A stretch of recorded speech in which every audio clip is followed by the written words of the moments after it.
Muy buenos días, tardes o noches, donde quiera que te encuentres. Esperemos hayas comenzado el año lleno de bendiciones y proyectos. Esperemos que se te realicen y cumplas tus objetivos. Bueno, el tema de hoy seguirá siendo refugio en Canadá.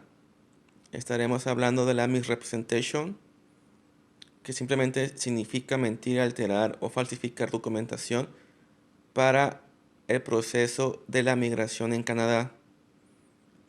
Esto se aplica en la mayoría de los programas, mas sin embargo en refugio hay cierta adaptabilidad, flexibilidad y mentalidad abierta por parte de las leyes canadienses y la Convención de Ginebra.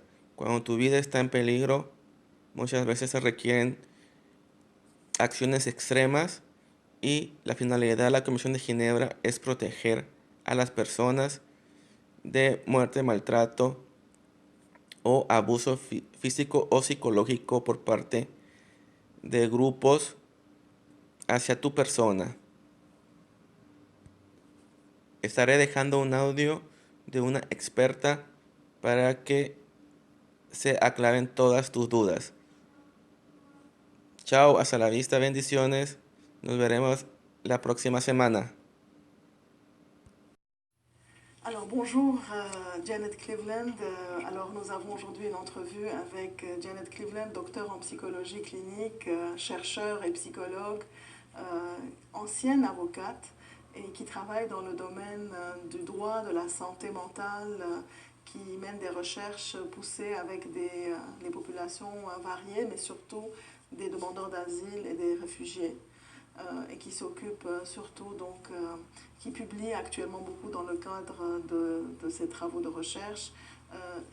Et vous êtes chercheur affilié au Sherpa. Oui. Sherpa, donc Centre de recherche immigration et société, sur, donc, du centre-ouest, du CIUS, du centre-ouest de l'île de Montréal. Comme en disant qu'ils viennent pour étudier pour d'autres raisons et en demandant le statut de réfugié sur place après coup. Donc, l'arrivée des demandeurs d'asile n'est jamais autorisée à l'avance. Et pourtant, la Convention de Genève de 1951, dont je parlais tout à l'heure, prévoit très clairement que les pays ne doivent en aucun cas pénaliser les demandeurs d'asile parce qu'ils sont entrés au pays avec des faux documents. C'est formellement interdit, c'est contre la Convention de Genève et c'est contre la loi canadienne aussi. Donc, on va y revenir, mais toute la notion qu'il y a certains demandeurs d'asile qui peuvent rentrer illégalement et bon, que ça pose un problème.